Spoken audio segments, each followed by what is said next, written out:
Hello, everyone. Welcome back to the Beats and Beans podcast. And today is episode 5. This episode is a little chat that I had with Saura. Saura is a South London-based independent artist, and he refers to himself as a hybrid artist, someone that raps as well as sings.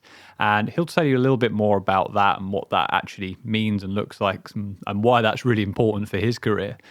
And we had a really, really nice chat. We spoke a lot about mindset and approach, and it got a little bit spiritual in places in a really nice way. So this actually gets pulled in some really interesting directions, but I think there's tons of stuff in here that you're going to find super, super useful. So Saura's already put loads of great music out, and he's got tons more coming, which we do talk about, so keep an ear out for that. And just to give you a little sneak preview of something, we are actually working on something together collaboratively. I'm not going to say too much about that just yet because it's early days, but it's definitely something to be excited about. So, without further ado, here we go.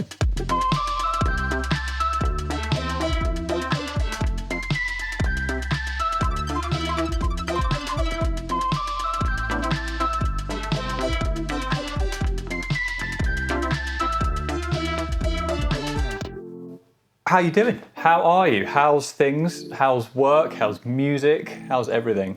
Right, that's a split life, isn't it? Definitely. I think that in terms of work, everything's cool. I mean, I guess it's as cool as can be, isn't it? With this whole pandemic, it's definitely. I think everyone's sort of adhered to the new norm of.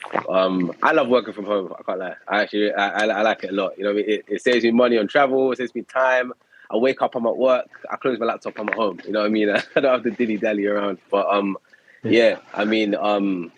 work's cool. Do you find you can make that switch? Do you find you can switch off from work at home and then that's it? You're done. You're at home. Like... Since I've got a working area, like in my living room now, I've got like a corner table with like a big cabinet kind of thing, and it's got like different codes for like my notebooks, and I've got like my working area. Before I was working from my bed, so like the first 6 months of lockdown, I was working from my bed, so I'd just be constantly at work. You know what I mean? I'd literally be at work the whole time. I'd shut my laptop and I'd be like, I'm expecting a call in a minute. You know what I mean? Yeah. It's hard to switch on or switch off, right? If you're still in bed, you're like, am I in bed? Am I at work? I don't even know anymore. And the lines get blurry, and then both your work and your home life takes a big hit. So it's so interesting to see how it's worked so well for some people. Like working from home is like this new like amazing thing. I totally get it. I think it has been for me as well, actually. But then for others, it's like cannot wait to get back to the office. I think that it also depends on like your home arrangements. Like if you have kids, for example, or like young kids, I guess it's better to be at work. You know what I mean? Because just for the sheer fact of noise, and you know what I mean, and other stuff you have to do. I guess you're sort of working 2 jobs if you have kids. So, thankfully, I don't have any yet. So for me, it's just a case of I'm just saving money and time. Yeah. Early days, mate. We'll see how that pans out. But come back to me in a couple of years. Yeah. So for those of us that have never heard of you before, let's just go back to square one. Just tell us a bit about who you are, your story and your journey in music, and how you've got to this point, and what you're up to now. Sure. Okay. I mean, so like, my name. First of all, my name's Sammy. That's my I say my real name, but that's my name, my go-to name. But then my artist name, I am an artist. I'm a UK, as I like to call myself, a hybrid artist because I do sing and rap. That whole sort of diversity. My name is Saura, and the way that's Saura, and the way that came about is the S pretty much from Sammy, and I'm gonna just flip my. Is to flip my camera? Yeah, I'm gonna flip my camera. You see that? This is my whole sort of setup right now. I've got my whole little garden going on. You know, I've got my little water fountain. You know what I mean? I've got pretty much everything. I've got my incense on. Yeah, I'm a big fan of like the whole mood, the whole setting, the whole aura, so to speak, of just whatever I'm doing. You know what I mean? So whenever I'm writing music, I like to get in my zone. You know what I mean? It's not just as simple as for me to go just write that song. I can do it, but if you want to get the best out of me, I got to be in my zone. You know what I mean? I got to set the whole mood right, the lighting, the smell, everything. Get the vibes. Love it. Yeah, I mean, we kind of built our studio like that. Like it was built around mood lighting first and then gear second. That's it, mate. Like the end of the day, everything you can name whatever you want to name it, but everything is mood. You know what I mean? It's pretty much everything is. You can use the word energy. You know what I mean? You can use the word mood. You can use the word aura, but everything is set on body language and tone of voice and everything like that. It all sets into the bigger picture of whatever you're trying to translate from one person to the other. So it's a big thing. That's interesting, man. I've not thought about that. Just like everything, no matter how much you don't recognize it, it has an impact on your surroundings and your relationship to that space. And yeah, it's interesting. I'll give you a prime example of that. Yeah, that'll get you thinking. Really quickly, if, would you say you believe in energy? Like, do you believe like energy is a thing? Yeah. Okay, so for whenever I say that to some people, they say sounds a bit like airy fairy, and I'm like, okay, cool. So if I walk into a room, or let's say if I came into this call, and I was a bit like, and you were like, hey, like, so what's your name? And I'm like, yeah, Sammy. You'd be a bit like, okay, you know what I mean? Like, all I've said is my name, and like, if I come into the call again, I'm like, oh yeah, what's going on, man? Yeah, my name's Sammy, blah blah blah. And if you had a joke that you heard yesterday, you might, in the first instance, you might not want to tell me that joke right now. You might be more concerned of, are you okay? And then in the second instance, you'd be like, oh yeah, like, let me tell you this joke that I heard yesterday. The only thing that's changed in them two instances is the energy that I portrayed, or like my body language or my tone of voice. So it's just crazy how I can say the same thing, but if I say it differently, it gets translated differently. You know what I mean? So that is energy in its simplest form to me. That's cool, man. I like that. I definitely I've come to realise the importance of body language and being in the same room as someone to communicate, particularly in recent times because we're on screens and emails and WhatsApp and stuff. Like, I think you get all your understanding of a conversation. I mean, I think there is actually some pretty good research done into this about how much of meaning you get from body language, the actual words and tone, things like that. So much of it, I want to say around 70% of your understanding of a conversation or a scenario will come from body language. So then when you think about emails, WhatsApp, all this stuff, all that's gone. All you've got is words. And this is why people like misread stuff all the time and like judge humor wrong, or like, and you worry about it yourself. Like, you write an email, you put a joke in and you're like, they're not going to read it like that. You know what I mean? Like, do I have to write brackets? Haha.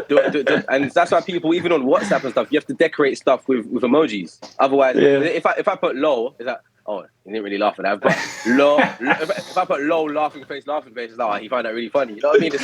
It's like, it's crazy, but it's true. And that's the importance of it.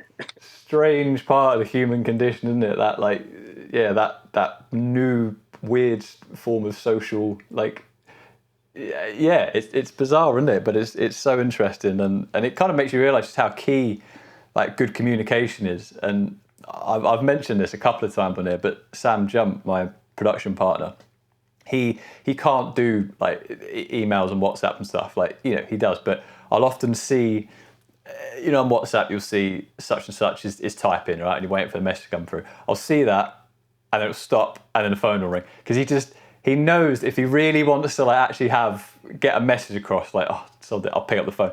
And he's so right. Like, there's only so much you can achieve with just words. So I think you're right. Yeah, like energy kind of matters. Yeah, even if you don't notice it at first. I think when you really think about it, it's there. Yeah, and I think bring that back to sort of, for me and music.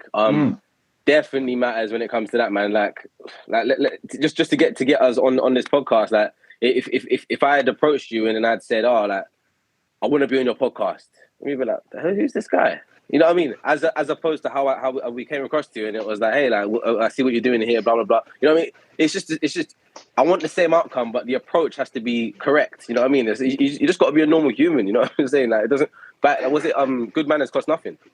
You know what I mean? So yeah, it definitely in every strat. That's not just to do with music, man. That's to do with anything and all your day-to-day life. If you're a good person, good things are gonna come back to you. Yeah, 100%, man. Karma. Yeah, definitely karma. Yeah. So yeah, tell me how you got into music and what your kind of process looks like at the minute. Yeah. So I mean, if you ask any artist, I say this on most of my interviews, that if you ask any artist and you say, when did you start doing music? Like, oh yeah, I came out the womb and I started that. You know what I mean? Everyone wants to say that they've just done it, but really, I've been writing songs like all my life. Like I've just loved music all my life. You know what I mean? I was a big consumer of music before. All my friends would be like, "Yeah, Sammy knows the song. Sammy knows the remix to that song. Sammy definitely knows it." You know what I mean? Like, they come to me in secondary school, primary school, and they're like, "What's this song?" You know what I mean? Like, everyone knows that I consume music to a high degree. But for me to go singing, never. I would never do that. I was before I was thinking, me singing, nah. And I could always hold a note, but it was like, I'm not gonna get on stage, and so what the hell am I gonna do? You know what I mean? Yeah. So that confidence burst that I got, I would say, hit in like 2016. I was actually a DJ before that, so I've been a DJ now. I say now, I've like informally retired. Like I'd say about 2 years ago when I actually really started to pick up the music. But yeah, I was a DJ for a while, and I was actually in uni. I was DJing for this artist, and then I dropped the track, and then I saw the reception that he got. So after I dropped the track from everyone, I was thinking, I'm in the wrong place here. Like, I should be where he is. You know, like someone should be dropping my track for me, because I was always making music behind the scenes, but I would just show my friends. And then it got to a point where my friends were like, "Oh, bro, just go to the studio, just just do it." And I was just like, "Nah, I'm not gonna do that." You know what I mean? And then it came again. And I was like, "You know what? Let me just do it. I'm not gonna lose anything by doing it. I don't have to show anyone." Did it, and I fell in love with the way I sounded. Like, because obviously my voice on voice notes is different to recorded professionally. You know what I mean? It's enhanced, and it's like you get a bigger feel to the sort of artist within you. So from that, I was just like, one song led me to another, and led me to now I'm sitting here today. You know what I mean? But that's pretty much me, like, starting my music, and where I am to date.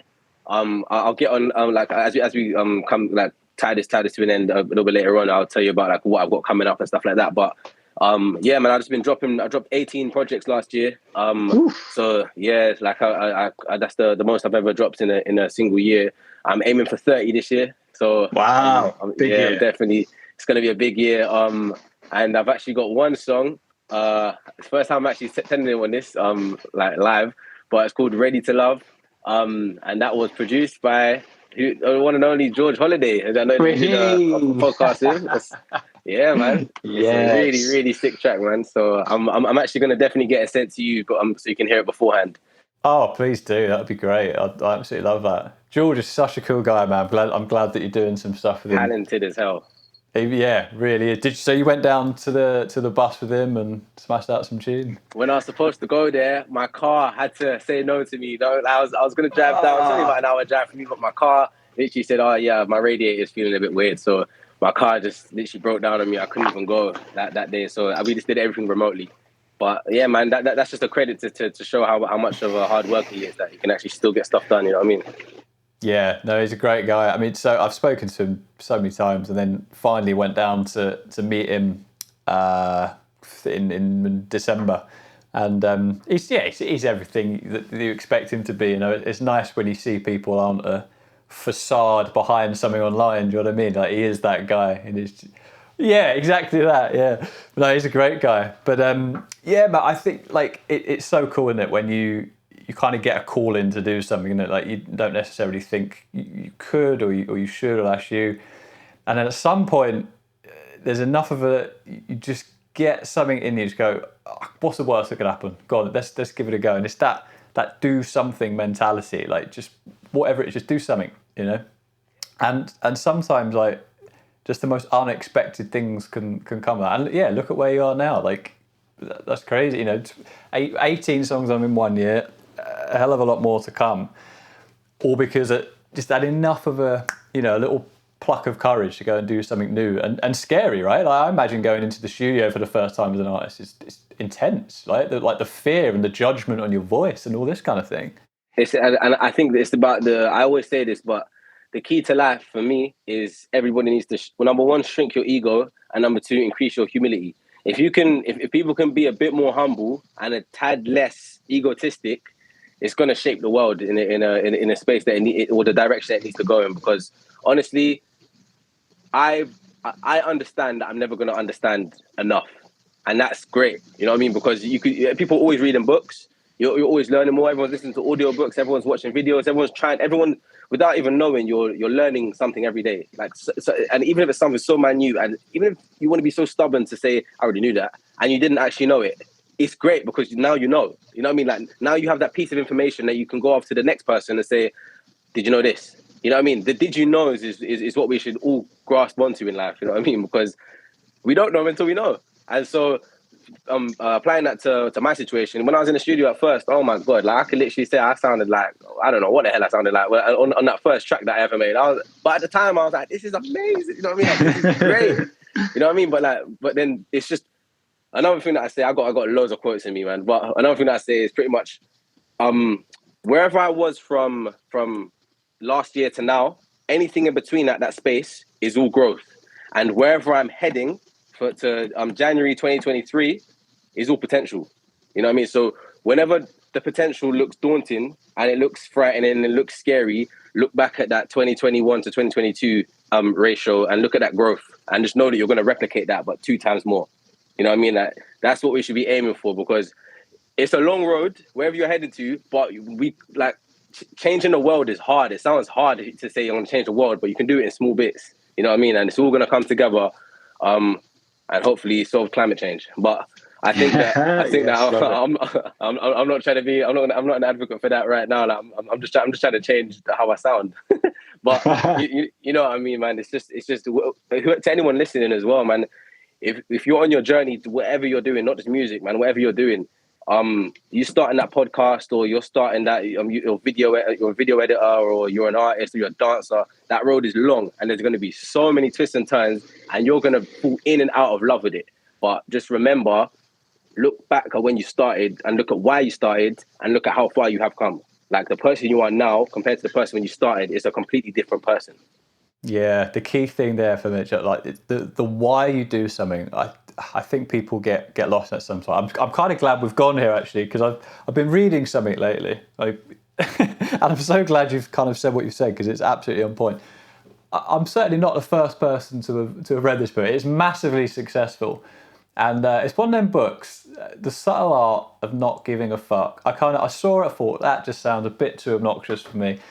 And I kept putting it off, and enough people recommended it to me. I thought, you know what, go on then, I'll give it a go. It's not what I thought it was going to be at all. It's it's the most anti-self-help book I've ever seen. But so much of what you said is kind of in there and resonates. And okay, I might give that a go. Oh, mate, from what you've just said, like, you'll love it. I mean, it's probably not going to like completely blow your mind. I think you might end up reading a load of stuff that you perhaps already know, but the way he kind of words it and the humour, it is all very good to read. But I think it encapsulated a lot of stuff for me that I've learned in through mindfulness and meditation, all these which actually backdate into ancient Buddhist theology. It's really interesting to see it in this really brutal comedy way. But there you go. I got my guy there. I got my guy Zen. It's super fascinating, and he talks a lot about. I mean, I'm a big believer. You know, like enjoying the process of something, right? Like, if you want to go be a big, massive, successful artist, producer, whatever it is, like, okay, there's that goal somewhere along the way. But if like getting there is your idea of happiness, it probably never happened, because you're missing all the good stuff on the way. That journey, that process is so key. And the way that he sums it up in there is like, he talks about wanting to be a rock star. Like, he wanted to be a rock guitarist, touring the world. And he comes to realize that he wasn't actually willing to put up with the pain that goes with it. He wasn't willing to put up with having no money, practicing for hours and hours on ends, like taking risks, all the things that you actually need to do to be that. He wasn't willing to do. He just wanted that end result. And I think a lot of, especially when we're younger and we have dreams and, you know, we kind of get fixated on this big glamorous end goal that's probably planted by some sort of media of some description. But really, we don't want to do all the things. We don't want to make the sacrifices. We don't want to put in the hard work to actually go and do that thing. And so he kind of sums it up really well. It's like, if you're thinking about, you know, what success is for you and what you actually want to be and what you want to do, ask yourself, what kind of pain and problems are you willing to put up with in your life? Like, if you want to be an artist, like, are you actually willing to put up with the judgment, the criticism, you put out a release and it flops? Are you willing to deal with that? If you are, great, you're going to love it, like, because there's going to be plenty of it. So I wonder how that kind of feels to you, like the journey of being an artist, like and all its drawbacks. Like, how do you feel about that sort of stuff? I mean, first of all, I need to send me the link to that. I'm going to that book straight away because I'm not going to read through that. But yeah, I think so true what you just said. Everything that you just said there. It's crazy because the judgment has levels to it as well. Like the criticism. First off, you start as a guy that, I'm talking just from my experience, but a lot of artists do. They start off as someone that just writes lyrics in their notes or on a notebook, and then just around their friends and family. So first you got to get judged by them, and we all know that your friends. It's hard for your friends to say, that wasn't good." You know what I mean? Like, so it's like, is the criticism you're getting even correct, or is it true? You know what I mean? Like, is it honest? Then after you get through that, you start doing your shows and stuff like that. Then you got the criticism of people watching you live, and it's like, it's a live show. Anything can go wrong. You know what I mean? You could anyone can get a husky voice. You know, anyone can choke over a word. But you got people out here that you're trying to make a first impression to. Are you ready to have bad shows? You know what I mean? That experience. You know you could have done better, but are you ready to go to sleep that night knowing that you could have done better? You know what I mean? Or are you someone that's like, could have done better, let's get the next one. You know what I mean? That you like pick yourself up, put it in your backpack and go. And then after you reach all of those doors, then you got people, then you got, like you said, album release and stuff like that. Then when you start attracting the attention of A&Rs and people that are actually in the music industry, because we ain't even got there yet. Now you're there, and it's like these are cutthroat people that will just shoot your stuff. They don't know you, they don't care. They're just like, can you make me money? Oh, okay, yeah, your voice can make me money. That song is shit. That's crap. That album is terrible. I like this song. For an artist, I always say this: we give birth to our songs. Like it doesn't exist. Wow. I'm telling you, I love that. It doesn't exist until we get in there. So, for example, the song with me and George, like, sounds weird when I said give birth now, doesn't it? But the song with me and George, pretty much didn't exist. Yeah. I heard something, he heard something. It's been made into a beat now. After that, lyrics have been formed, and then a melody's been put to it, and then harmonies get added to it, and then now it's a complete product and a complete song. Before you walk into that studio, it doesn't exist. Then you walk out 6, 7, 8, and sometimes you have to hours, or sometimes you have to come back the next day, the next week, and until it's all done, just for a 3-minute audio. 3 minutes. You spend weeks, months. Some people spend years on a 3-minute audio. It's crazy for someone to be like, first 10 seconds. Crap. Do you know what I mean? Like, it's that sort of bounce back you need from that. And like I said, it's about shrinking your ego and increasing your humility. It's so important in every aspect, because you have to understand that the reason that I love music and why I don't get offended when people don't like my music is because I sing and rap. I've got literally, I hate to call people fans. I don't like fans. I say them with supporters, but I have a support base that loves me just rapping. And they tend to be in the UK, just love my rapping. They're like, I don't like when you sing. And I'm like, fair enough.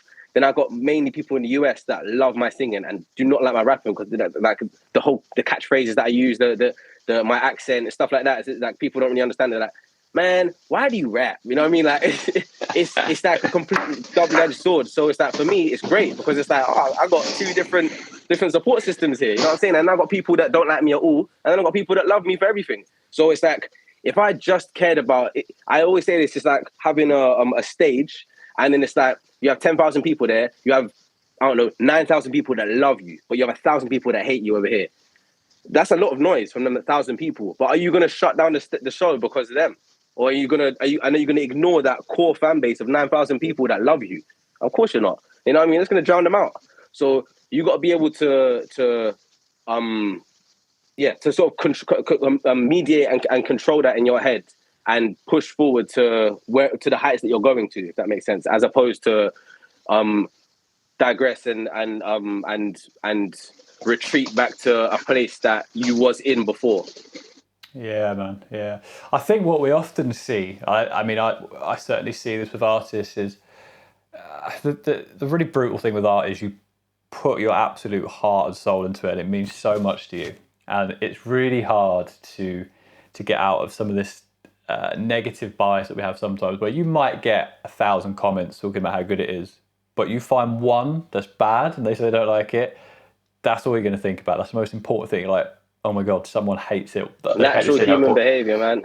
Exactly. And the ones that can get some perspective and see all that for what it is, that they are able to go out and do the next thing. Whereas the people that stop, they get caught up on that bit of negativity, and then the fear sets in, the judgment, and they can't put anything else out. They get stuck in this place, right? And that is being an artist. Like, it's not just creating all the time. It's dealing with all this stuff that goes with it, isn't it? An artist is a complete package, man. Like you got. I always say that I'm a human first before I become an artist. I'm sorry, before I become a musician, because just making songs, that just makes you a musician. But being an artist is everything. It's literally handling everything. You know what I mean? And that's all, including your mental health, because that health is wealth, and it really does. It is true. So for me, a bit of advice that I have for people is that I fell in love with the way that I sound. I love listening to myself in I just said about shrinking ego, and here I go. But you know, but this actually makes sense. I love listening to myself in my headphones when I'm walking down the street. I'm like, that's a good song. You know what I mean? I like it.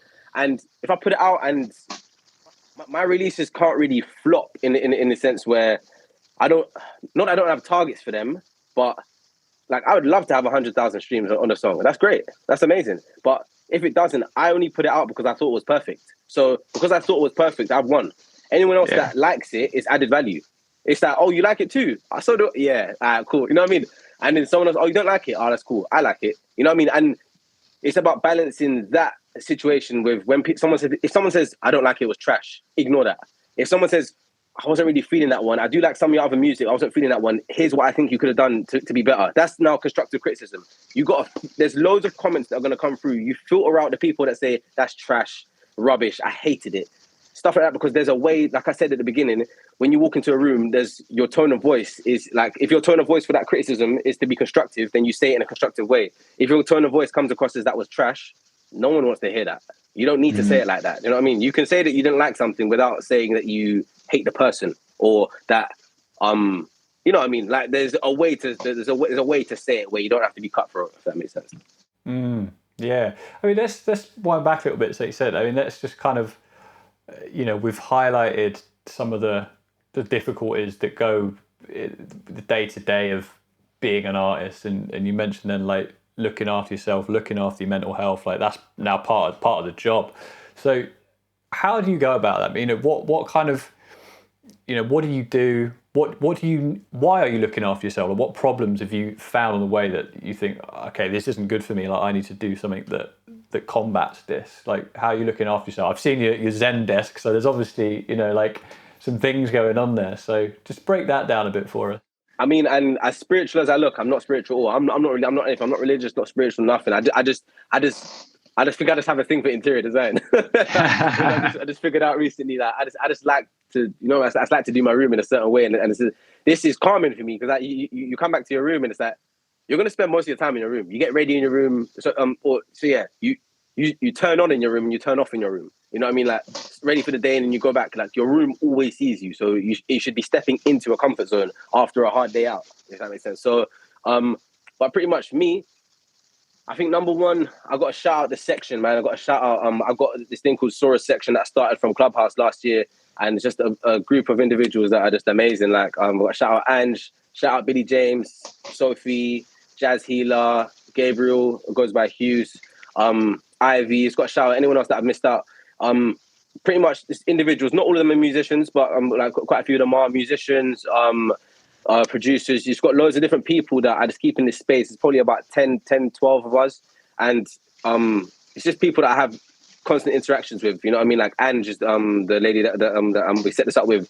She's my publicist. So pretty much like that. She's all the way in America. She's all the way in Texas. I've never met her in my life. But she's someone that like sort of believes in me to keep pushing me forward. And it's like, how can someone in Texas be pushing me forward more than someone that I've known for 9 or 10 years that's at my doorstep? You know what I mean? It's just crazy. So stuff like that definitely helps my keep me level and keep me sane, and know that there's people out there that are waiting to hear me or are willing to hear. Because you start this thing off, you just do it for yourself. Like I said, that's like how I sound. But the end of it, it's like if there's a fan base, which I hate to use, if there's a support system that's waiting to hear your music, like I love what you said there. Like it really touched me, because I've been through that. That's the most amazing thing. If someone comes to you tomorrow and says, mate, your podcast really keep me going, like that constant communication, conversation that you have with people is so insightful to see. I'm actually starting my podcast off and I'm just taking like tips from you. You're going to have a bit more purpose to do it because you're going to be like, right, I've actually got people watching me, like, you know what I mean? Take it. And you never know when people are doing that because some people don't tell you that they're doing it. You know what I mean? So, but going back to the mental health thing, another thing that keeps me sane is pretty much understanding that you are the company you keep. I know how cliche that sounds, but mate, you gotta not be afraid to just cut out the toxicity and cut out the bullshit. Like there's a lot of bullshit that's gonna come around you, especially as people start off in the same place in life, in the sense where we'll go primary school, we'll go secondary school. Then some people jet off because they have dreams and they go for them. And then these people can't understand how you haven't left them. You've just gone and done what you said you're gonna do. But these people here are like, hey, I'm still sitting up scratching my ass on my bed. Like, what are you? Why are you up there? You know what I mean? And then people will try and drag you down and try, you've changed, blah, blah, blah. Get rid of it. Yes, you have changed for the better. You know, who the hell wants to stay the same? You know what I mean? Like, it's I think it's about understanding that and just delayering, you know what I mean? Like detox from these people because it is a toxin, you know what I mean? Yeah, mate, I love that both those things. I mean, and they both hinge on people and communication, which is something that is so key. It's like, I mean, the whole reason behind this podcast, and like, so right. I mean, that like the comments I get from people that listen to this, just like it had way more of a positive impact than I even thought it would. Do you know what I mean? Like I kind of started this because it's slightly selfishly. I just wanted to talk to cool people in music. Like that's just kind of that. I get a lot of value from that, and I think, the reason behind it was I thought that the conversations I was having with artists and producers would be useful for other people, and that was kind of what it all hinged on. And something, you know, what you've said that keeps coming up, like a support network, is so important. I mean, I think for anyone, but particularly music, where it can feel so lonely. Like especially if you're a solo artist, literally solo. Everything comes down to you, right? You've got a band to blame or like look after or share the private life. It's all on you. So it can be very, very easy to feel alone. So a support network, 100%. And I love the fact you've actually gone and made that almost like an actual official thing, right? Not just some people in the back of your mind, but that's a thing for you. So I absolutely love that. And there's kind of a few ways of phrasing this, isn't there? There's, you know, you are the average of your 5 closest friends. Show me your friends, I'll show you your future. Like who you hang around with and who you surround yourself with, it's like, it rubs off on you, you know, like you get influenced by people, you influence them. And yeah, if there's some toxicity flying around, like it just manifests. And it's providing you can see that, get that awareness, and you're willing to take the you know, bite the bullet, take the pain of losing those people and coming over that kind of, you know, using that as an opportunity for growth and doing better things. It's scary. It's scary to you know, cut people out of your life or at least certainly communicate with them less. But if you know they're bad for you and you can feel that, like take that plunge, it'll be worth it. 100%, man. I love that. Show me your friends and I'll show you your future. That's a very good one. I think it's so important for people to understand that we are on a time limit here on Earth. Like as good as as I know people, we're all sort of paying rent somewhere, and like everyone feels like they're going to be here forever and that we're glued to the seat that we're in, but we're not.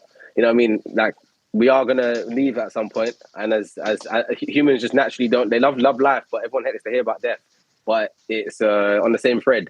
So what are you doing in your time here? You know what I mean? There's another thing that I say, buddy, I should actually become a philosopher.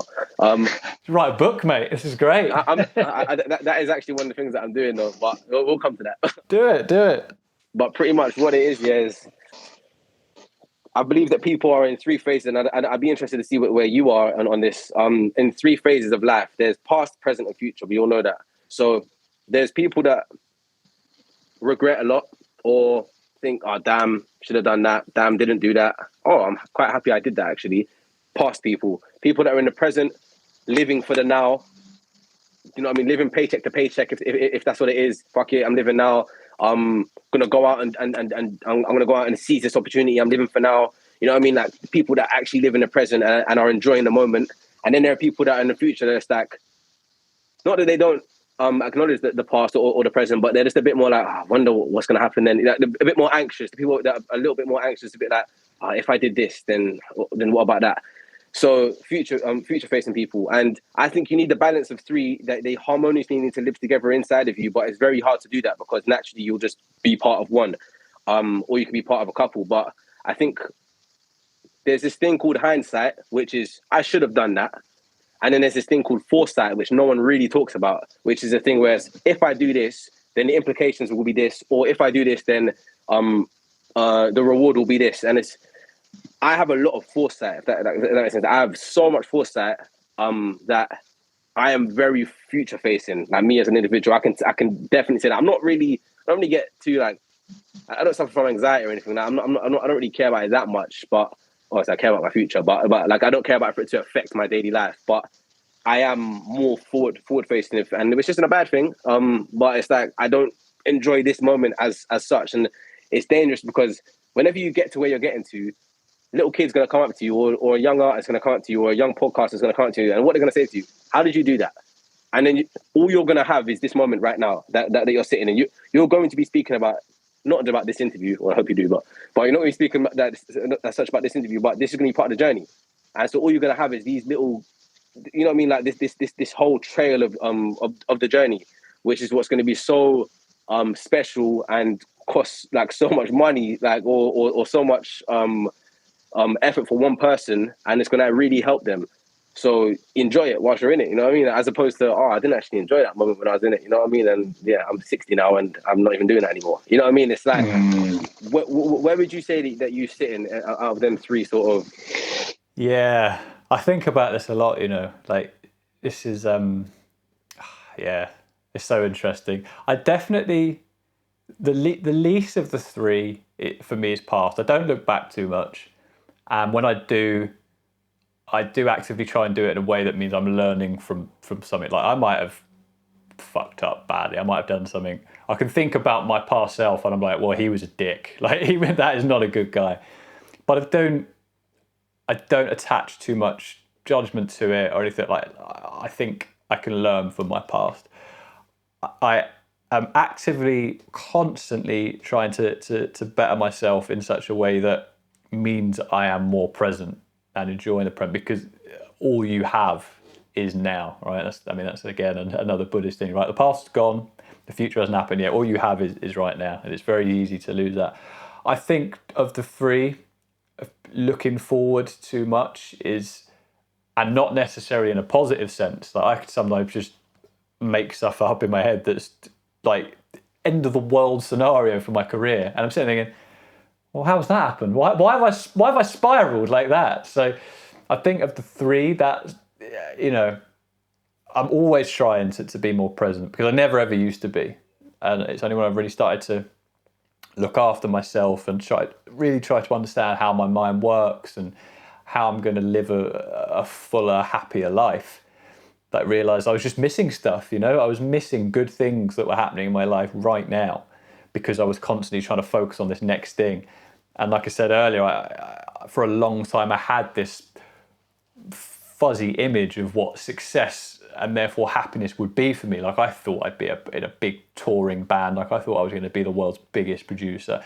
And I was so confident in my own abilities, so sure that was coming, that until it did, I was never happy. Do you know what I mean? Like until that actually happened, until I achieved that thing, I was always wanting more. And yeah, I missed stuff, you know, I just missed great things that happened in front of me. I was working on music with artists, with my friends, some great people. And I wasn't fully happy with it because I was thinking about this other thing. And that was, you know, I think that is a damaging thing. I'm glad that I've become aware of it and can sort of improve on it. That's all you can ever do, right? You can just sort of hope to make yourself a bit better. That's the main thing. It's like someone addicted to drugs, for example, like acknowledging that you're addicted to drugs is the first step, because you can't help someone that thinks they're not addicted to it, because there's going to be no problem then, is there? You know what I mean? Like it's acknowledging that it's a fault that you have, or that it's something that you could improve on. Then that's the first step, and that's a huge. I think that's pretty much 60 or 70% of the way there, because now all you got to do is change it. And I know that sounds easier said than done, but it's not that hard. You know what I mean? It's like oh damn, I do actually think too much in the future. How about let me actually try today. Let me take a, like I said, changing the world is hard, but doing it in small stages. Let me try today and just live in this moment and just enjoy it. Like I mean, like I remember I was in Morocco with my family and literally standing on a mountain. This is gonna sound so unrelated, but it really is. I was standing on like a mountain and I was just looking at, whenever I go like abroad and I see like a nice. I'm a sucker for like landscapes and stuff like that.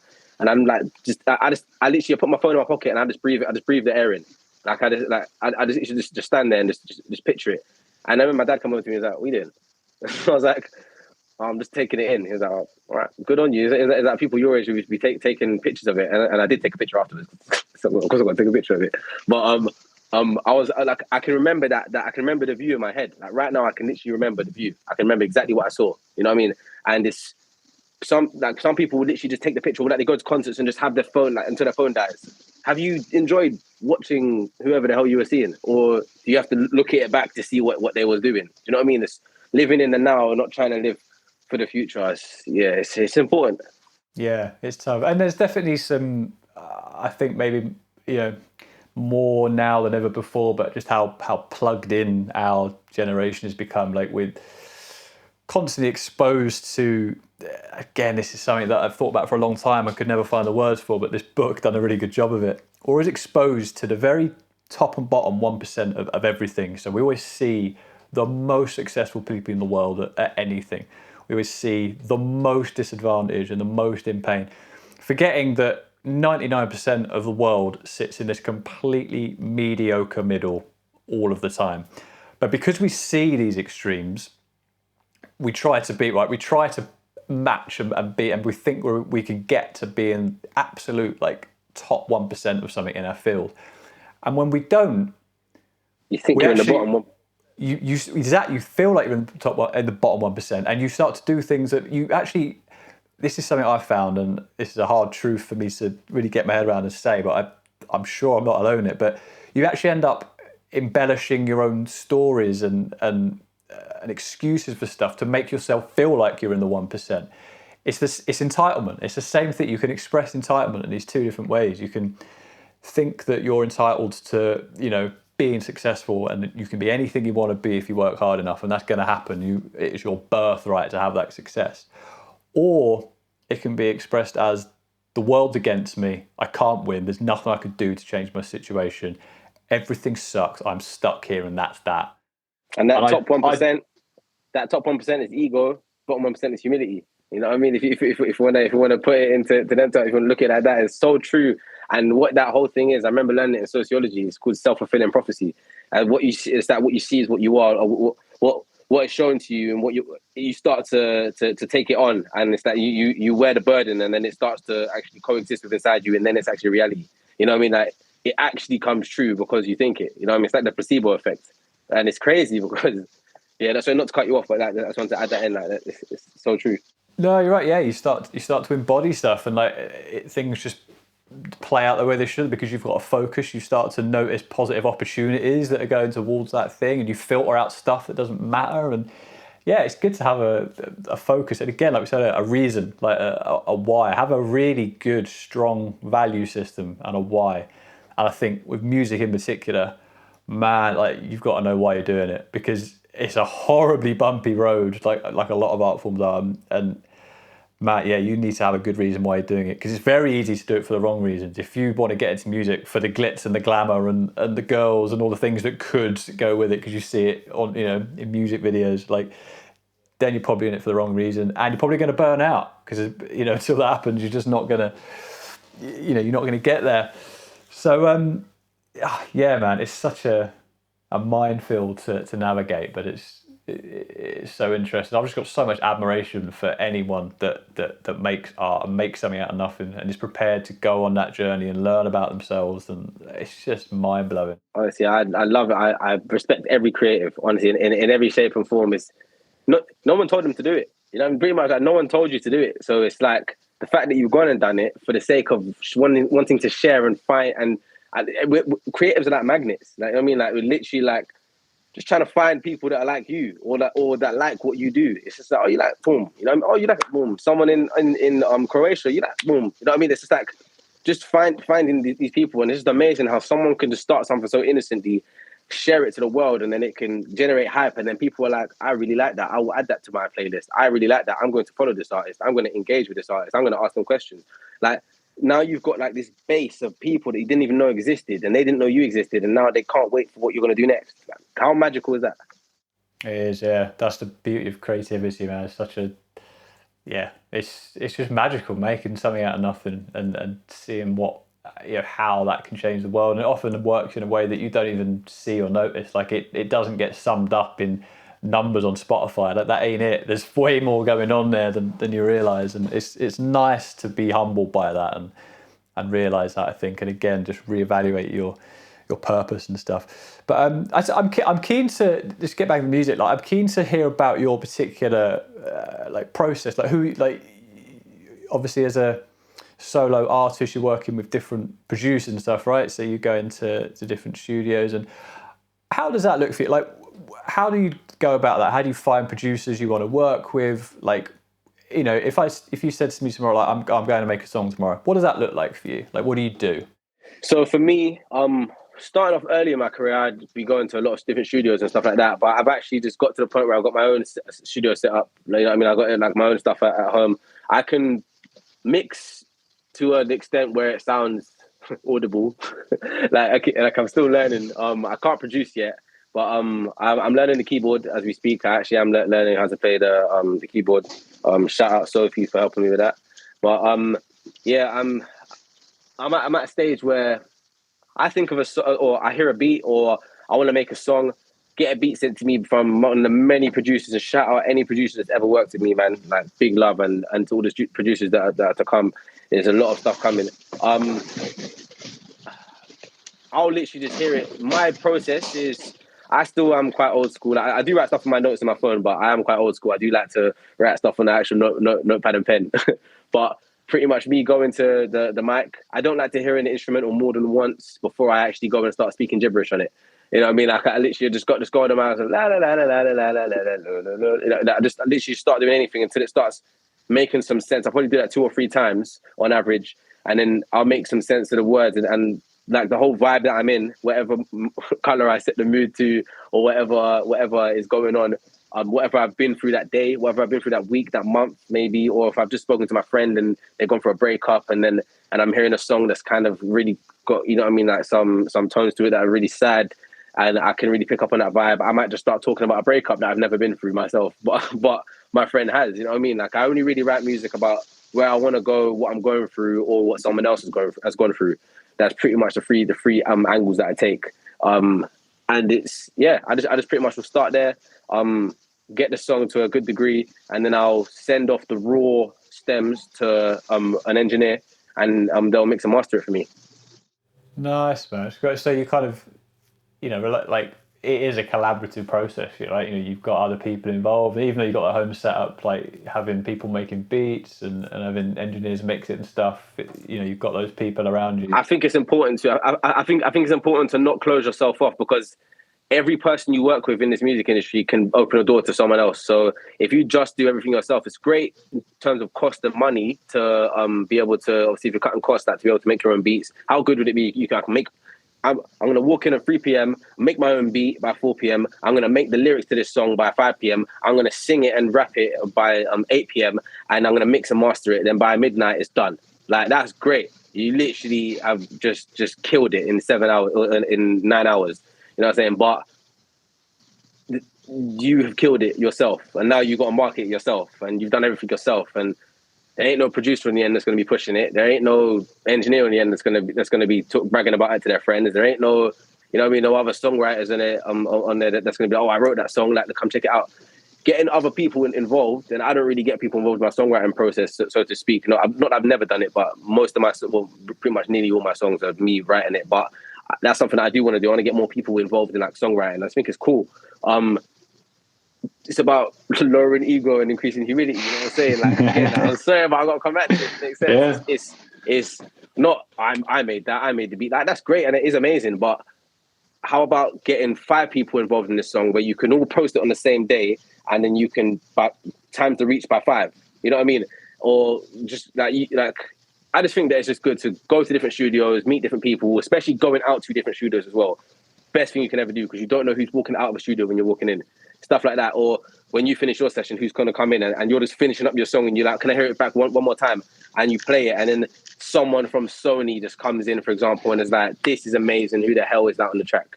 Oh, it's me. You know what I mean? It's like all these different things that you can't do at home. So yeah, definitely the collaborative effort, I think, is a win for me. Yeah, it's kind of a case of like, yeah, you can do all this stuff by yourself if you learn it, and maybe you can't afford to get a producer to do something, but can you afford not to? Like, if you don't do that stuff, you're missing out on a world of opportunity, like you say, and you're also missing out on just a massive fun part of it as well. Like, regardless of the success or the quality of the song, like just meeting people and learning from it, learning their creative process, like it's just so enjoyable, right? And you're learning. You're literally learning at the same time. It's like, oh, you do it like that. Like, that's I would never have approached it like that. Oh, you do it like, you know what I mean? It's so, like you said, it's so fun and it's experience. If I think back, if I say the word studio in my head, I've literally got like a carousel of images going through my head of just me at different studios at different times with different people doing different things, doing different songs, different vibes. You know what I mean? It's just so sick to do it. Yeah, 100%. It's something I put on our producer Instagram page. It might have even been this morning or yesterday, but it's about, just if you're going into a studio, into a session, leaving your ego at the door. Like, it's not helping anyone. You can walk into any room with any range of people and you can learn something if you're prepared to, right? If you're sat in a room full of people with terrible ideas all day, you know what terrible ideas look like, and the more you know what a good one looks like. Like, you can learn stuff from everyone as long as you're prepared to, like you say, drop the ego. Like, you can learn stuff and you're getting way more out of it, and again, in the long term, like, that's so beneficial for your long-term career. And that's kind of run with the long-term thing. Like, where's this all going for you? Where do you see yourself in 5-10 years? Like, you've obviously got plans for future music, like you say, 30 tracks next year. What does all that look like? So, I mean, for me, right now, I'm just pretty much, I'm generating quite a lot of hype in America. I do have a Saura coming to America tour pretty much half set up. It just depends on when Boris wants to let me go out and play. You know what I'm saying? But it's just obviously with COVID, it's just a bit like just putting it on pause right now. But yeah, just attacking like the unis and colleges out there and just going around to the local clubs. That's what I'm going to be doing. I'm aiming to go to Texas, the Bay Area, down to LA, and then fly to New York. I got a lot of contacts in America that I'm literally I can't wait to go and see. Like, there's a lot. I honestly, and mark my words, I'm gonna say this now on the 7th? On the 7th of January at 6 p.m. 2022. As soon as I go to America, maybe not as soon as, but some point when I go to America, there's gonna be something there that clicks, and it's gonna be a turning point in my career. I promise you. Like, I just need to get out there. You know what I mean? So I have so much interest in me out there. And I know that there's something there for me. I just need to get there. And that's what I'm pushing towards in these next couple of years. But besides that, I'm just working on the projects that I feel like a lot of artists, and I'm one of them, have so many good songs and they just are in my hard drive. There's all my hard drive, and it's like, it's got to wait because I just got to be the right time. And yeah, it does have to be the right time. But what if the right time never comes? Then when is the right time? You know what I mean? Just put them out. Like, you can't make it off of a song that's not out. As long as it's out, even if it's just on SoundCloud or just loosely on YouTube, there is a chance that someone can see it. If it's in your hard drive, nobody can see it. So get your good songs out there. Keep releasing. Consistency, you know what I mean? You might annoy some people sometimes because they might be like, you'll get unfollowed a lot on Instagram because people will be like, why do you keep posting about that bloody track? Why do you keep posting about Big Beats Coffee? We don't care. But then you're going to get people that are like, oh, right. This guy's been posting about Big Beats Coffee for 8. This guy's been posting about Saura for 8. This guy's been posting about his music for 8. This guy's been posting about his dance videos for ages. I got to kind of respect it because he's been doing it for, you know what I mean? When you get that turning point, you don't even care about any of it anyway. But you just got to keep doing it because, like you said, the long term in the next 5 years is you. You know what I'm saying? Like, it's not them. So you're going to pick people up along the way. And for artists out there, you got to remember that every time a new person listens to you, it's the first time that they're hearing you. So it's a first impression. Got many first impressions. But that's enough about the advice. Let me go on to me. So I think that my 5-year plan pretty much, man. I want to do something much more than music though. Like music's cool, and I really obviously want to make it music, and it's gonna happen. But man, I love writing songs, so I would love to get into like loads of songwriting sessions with people. Like I said, I'm learning how to play the keyboard. I love to definitely do a lot more acoustic shows. I think another thing for me is pretty much writing a book. That's going to be amazing. I think I'm going to write a book about the balance of life. Wow. And just sort of how I see it. Yeah, I think 100%. I'm going to get you the pre-order, because I know you're going to want to read that one. Mate, hit me up straight away. Put me down. I'm in. Hey, that's hard.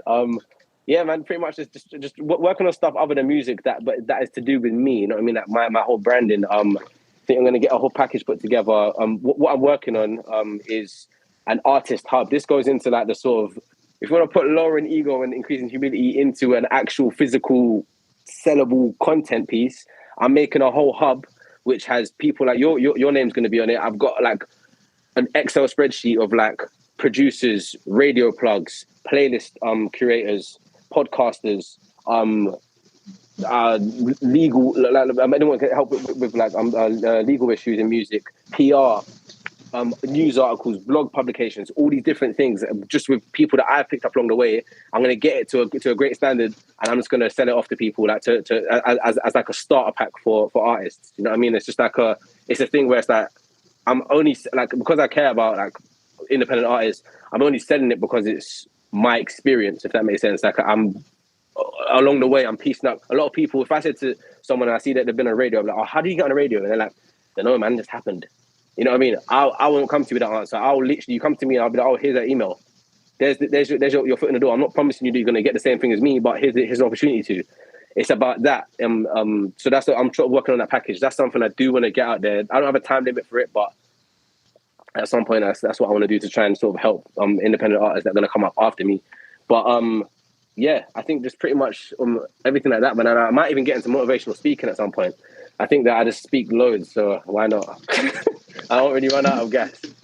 100%, man. I think, you know, you've got a good mix there of willing to better yourself and share that with other people, and you're clearly confident. And I think that's kind of what it comes down to. I think can sometimes be a sticky area. Someone said this to me at a wedding. Okay, someone had a new job, and I got really excited for them. We just had a really good time. And she said, I just felt so much better after talking to you. Like, you should be a life coach. Like, well, no, hang on a minute. Like, I was flattered, but like, no, like there's a lot more going on there. I don't know enough about anything to advise to that extent. But then no one does. This is it. Like, I think because my own insecurities with it, like, I love how much I don't know. I love how much of an absolute idiot I am in everything. I love the fact that I'll never know that much about anything. I love that I'll always be wrong about stuff, and that gives me so much fuel to just learn all the time. But then that is not a good way to start wanting to do something like that. You know, I don't have very much conviction in my own ideas. I like to accept the fact that I might always be wrong about something. So it's then very hard for me to stand up in front of a group of people and say something with that much conviction. But I totally appreciate people that can do that and do that. And I see other people. Life coaches. No, I think life coach as a term, the thing has become a little bit tainted. I mean, motivational speakers. Do you listen to a lot of them? Sometimes there's a handful there's a handful that I tell you who I really like, and it's not even to major. I like Gary Vee. He's obviously a bit of an internet sensation, and I mean, massively successful businessman first, I think, and a lot of what he says, clearly tons and tons of people have got value from, and he's very good at getting that out to people. And I take things from that all the time. So I could 100% see the value in it, because you see other people getting so much from it. Like, when you see so many people having their lives turned around by these bits of advice and insight, okay, there's some massive value in that. Like, it's 100%, yeah. It's just, I just know it's not something I could do with very much conviction. But if you had the conviction, would you do it? I don't know. I mean, I do a lot of stuff. I think what it is, I think I definitely have the desire and some sort of ability to help those around me. Absolutely have a desire to do that. I just don't know if that approach suits who I am as a person. I don't think that would be a particularly good way of me helping anyone. I don't think that's for me. But I think there's lots of other ways you can, help people and provide value and, kind of enrich people's lives around you. I think I just tend to do it in a much smaller way. I prefer one-on-one chats like this, I think, because it's two-way. I think that's what I like. I like the two-way thing. I like the back and forth. Okay, so do you feel like as if like if you were saying to the masses, then you're not going to have time to obviously listen to everybody's response back. So you'd prefer it to be a bit more personal. Yeah, I think the difference between something like this and a motivational chat or presentation, let's call it, is the conversation element. There's the I say something, what do you think about it? It comes back and it moves and it flows. Whereas the motivational stuff, it's very one way. You can kind of, you absorb it, you consume it, and then it kind of ends there, and it's up to you to do with it what you want. And I think just in the way I like to spend my time is in a more conversational sense. I could, we've been doing this for an hour and 10 minutes now. I could have done a chat. I could have done a talk. I could have filmed myself for an hour and 10 minutes and put that out. And, that's great. Like, I think if you say the right stuff, people can get something from that and kind of improve their own lives. But I don't know. Yeah, it's just a personal preference thing. That's all it is. I think I enjoy the back and forth, the conversation, I think that's it. But yeah, you see people do great things with motivational speaking, and there's so many people out there that are looking for answers to stuff, and looking for help. And if you can be that guy, like, praise to you. Yeah. Makes sense. Yeah, man. But do it. I mean, what's the, you're talking about writing a book as well. Like, again, that not something I wouldn't even know where to start. I wouldn't have the ability to do that. I struggle writing blog posts. No, I guess with anything, it's pretty much down to your own. Like, going back to the music thing, like me, I wouldn't know where to start to make a beat. But that's kind of going down to my own laziness. You know what I mean? Like in the sense where I can learn, I definitely can learn. Is that, do I care that much to do it? Or like, you know what I mean? Like am I doing too many other things that I can't do that? You know what I mean? It's like just understanding that the tools are there to do it. It's pressing buttons. You know what I mean? The tools are there to do it, but there's also a definite science behind it. It's not just pressing buttons. You know what I mean? So just sort of understanding that. And like you said about like with this, I was trying to push to ask you to see if is it something that you need, that you have a burning desire to do, or is it something where it's like you just prefer like another approach, like how you're doing it now? Because you could go through what I go through right now is artist development classes. Like I've been going for a year now, and it's really helped me sharpen my skills on stage. Before I wouldn't even know that I wasn't that good at performing, but I kind of just would go on stage and do my song and leave. But now I'm like, what's going on, everyone? Everyone all right? Even just that is so daunting to some people, because imagine if no one answers them. I don't care. You're going to answer me because I'm asking you if you're all right.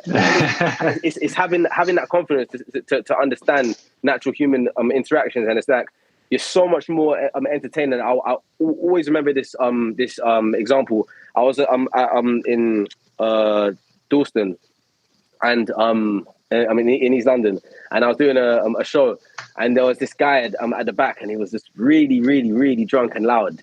And I was thinking, okay, and I was the headline act, so I was going on last. And all these acts kept going up, and whatever he was saying was more important than what the act was there. You know, they were singing and blah blah. They were coming on doing I'm just gonna sing a couple songs, blah blah, and like no one was really listening. You know what I mean? And it's like an open mic night. And then we've done that. This guy's whatever he's had to say is so important. Like, I can only really hear this guy. So I go on stage now.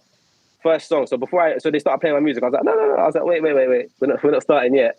So I was like, is everyone all right? Yeah. And he was still talking. And I was like, sorry, at the back, can you hear me? I just want to check my mic works. That was like me nicely saying, shut the fuck up. And it was like, oh no, yeah, you're all good. And then I can see in his face, he was thinking, oh, you better be good because I'm talking. You know what I mean? Like, as in, like, you better be good because now you've stopped my conversation, which is really important. That I can't have it outside. I need to have it right now when you're about to perform. Yeah. I was like, cool. Smash my performance.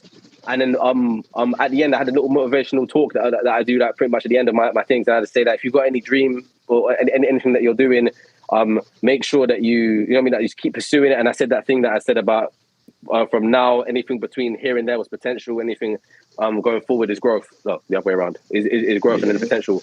And then he literally came to me, this loud guy. He comes to me afterwards that, mate, like he's almost in tears. Like just from my performance, he was like, mate, just want to say that you're really amazing, and like that speech that you gave. Like, I'm a single dad with two little girls, man, and like I just want to say that like that whole thing about growth from the last year and potential, that I really needed to hear that. You know what I mean? It's just that I like transformed that whole thing where I could have been like, yo, shut the fuck up, to just proving my point that I'm about to perform. You know what I mean? And it kind of, it's just a nice way to see how music has a lot of power. And so, sorry, I was long-winded, but going back to my point about artist development is that if it's something that you wanted to sort of go on to do, understanding how to go about it. So you could go through artist development classes. You know what I mean? It's not just for artists, it's for anyone that wants to do any sort of public speaking, or to be on a stage, or to sharpen any and hone in on any skills. You can definitely do that. You know what I mean? Like, I could even arrange it to get that done for you, that just so that you can practice weekly going on a stage or doing something where you're going to get ready for an event. You know what I mean? Like, going to get ready for the bigger thing. You know what I mean? That you can practice in a comfortable space and think, okay, did I nail it today? Was that good? Anyone got any criticism? Where you can trust people? You know what I mean? It's so important for artists to do that. And I urge any artist or anyone that's going to do any public speaking to go through some sort of development course, because all of your favorite artists have done it. Chris Brown's done it. Jay-Z's probably done it. Beyonce's definitely done it. Rihanna's done it. You know what I mean? They've all gone through artist development through their labels. It's something you have to do because you have to understand how to engage the crowd. You can't just walk on and walk off. You know what I mean? So this is why I love being wrong so much, because if I was there, I would not have changed that guy's life. Mate, and that's what I'm saying. But neither would I if I didn't go through these classes. You know what I mean? And understand how to control the stage and understand that this half an hour is my time. I'm on stage. You've come to hear me. And what did I say? That 3-minute audio track. You don't know how long I took to make that. You're going to listen to it, and you might not like it, but you're going to listen to it at least. You know what I mean? You're going to have the respect to listen to it, and hopefully give me like a little clap at the end. You know what I mean? It's like, that's the bare minimum. If I've come out and I'm being my most vulnerable self on stage. You know what I mean? Yeah, 100%. Just about having that confidence, but that just comes with time as well. Yeah, definitely, and that desire to, you know, hone your craft and improve and be better. Yeah, man, I love it. I think we sort of start to wrap up now. So if you said earlier, you got, you know, some songs that are coming up. Yeah, I mean, let's talk about music now. Yeah, well, let's talk about actually what you've had out before, because I mean, obviously the, you know, coffee in my cup. We need to chat about that, right? It's not about coffee, yeah. I know. Well, we went straight in with the music, man. But yeah, I mean, what are you doing in the music space? Obviously, you hit me up for that reason. You've got this song out. You're kind of you're doing stuff in that space. So yeah, tell us a little bit about that, and then we'll sort of kind of wrap up with some songs you got coming out and stuff. Therefore, so I mean, yes, I mean, I definitely hit you up pretty much about Coffee in My Cup. That was a single that was released last July, July 27th. It was actually last year. I don't know why I remember that. Of course, it's my song. Why don't know? So I only released 18. So a Coffee in My Cup, which was released last year, it's out everywhere. It's like quite a fun song. Shout out Farzam, he produced that track. But yeah, pretty much it's a fun track. If you like coffee, if you don't like coffee, if you like tea, if you like soup, I don't know, whatever gets you going on your day. Like, you know what I mean? Like, it's just like a morning fun song to have. Working to sort of get that sinking license with. I mean, I would love Starbucks to take it, but I've been walking around like telling all these independent coffee shops here in the UK and in America. My team over there helping me to push that song. You know what I mean? Like, I'm an independent artist, made a song about coffee. You're an independent coffee shop against all these big franchises. Play the song in your store. You know what I mean? I've been walking into like Starbucks and Krispy Kremes. I had a couple conversations with the UK Krispy Kremes account. they liked them. They was like, oh yeah, it sounds like a great song, blah blah. I was like, oh, can you play it in your lobbies? They was like, oh, we'll think about it. You know what I mean? It's like because everything has to go through corporate, so it's a bit harder to get the songs on the list. You know what I mean? But yeah, so it's just that was a cool song. But I mean, other than that, I got a little project that dropped as well called Club Capsule that dropped in October on my birthday. So yeah, that's out. That's like 3 nice R&B club songs, and then literally just dropped a song called Move on New Year's Eve. It's really disco, sort of Bruno Mars-y, Michael Jackson-y kind of feel. Nice. Yeah, that's a good one. Can you roller skate? I mean, not well. I can get around and not fall over. No, we need people that can fall over. But pretty much, yeah. I'm gonna have like a music video at some point, so I'll be contacting you about that when I know the times and dates for that. Oh no! Oh, okay. You already said that. You can't retract. But everyone's gonna have to sign a waiver, so if you die, it's not my fault. But proceedings will go to your court. Dear. But yeah, no, definitely. That's a nice little track. So I'd urge everyone to go sort of look at that. You can find me anywhere at The Real Saura, The Real Saura. Yeah, and pretty much I've got a lot of stuff coming out. I've got that song Ready to Love that's going to be coming out at some point. Produced by my guy George Holiday. Really, really good track. I can't wait. It's very, very excited about that one. Got a song with my guy Billy James called Dynamite coming out. It's sort of empowering women. And then I've got what's the other one I've got?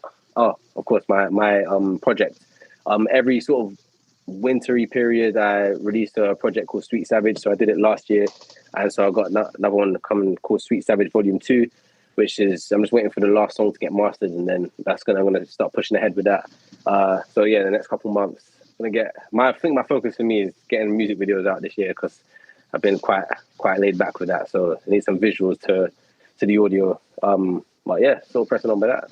Nice, man. Busy year ahead. I love it. I love that, you're firing and all cylinders. You got, creativity coming out your ears, and that will always be the most important thing for an artist. You can worry about marketing and all this stuff, but you've got to be creative. That's what it always comes down to. You got to have something to market, right? Yeah, and make sure of it, because if you market something that ain't up to scratch, you're just telling more people how bad it is. Yeah. Oh, dude, mate, that is... yeah, exactly. Mate, that's absolutely amazing. Thank you so much for your time. I've learned so much. I think you're super inspiring to talk to. I think you put a lot of thought and feeling into what you do and what you say, and yeah, I really appreciate that. And I think a lot of our listeners will get a lot of good value from that. So definitely be sure to do some promotion of your tunes when they're coming out. And yeah, man, I just wish you luck with it as well. Like, right, man, we'll stay in contact, man. 100%. Yeah, no, we gotta have like a catch-up one, maybe like this time next year or something. Like we'll have like a catch-up one. We'll see that potential to grow. See the growth, yes, love it. Awesome, I really appreciate your time, man. And thanks for having me. Anyone listening, man, big up yourself for listening, and definitely just keep supporting Big Beats Coffee, man. We got something coming at some point, which we're gonna be talking about at some point. But yeah, man, I'm ready to work, man. So yeah, this ain't the last of it. Awesome, mate. Thank you very, very much. Yeah, man. Wow, there we go. What a guy. Thank you so much for listening, everyone. I really, really do hope that you took something from that. Personally, I just found it really inspirational, and you really got me thinking about some stuff. I think you can probably hear me thinking. You can hear the cogs turning as he starts to give us some insight into his process and his mindset, and his outlook on life. I think is really, really interesting. So I do hope that there's something in there for you to learn from. Just to do a little bit of housekeeping, we're just going to go full podcaster on you for just a moment. If you like this episode and you like some of the other episodes that we've done, then if you could just take a little bit of time, give us a review, give us a rating on whichever platform you happen to be listening on. It just really, really helps us get in front of people like you who might enjoy this podcast. So that would be very much appreciated. Now, as I said at the start of this episode, we are actually working on something together.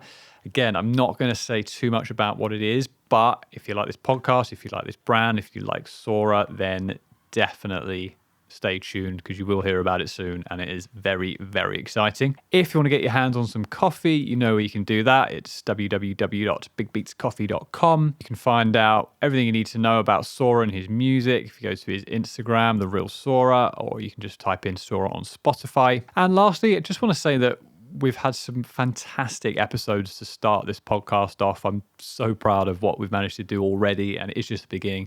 I've got tons and tons of great episodes lined up that I'm super excited to record and to get you all to hear.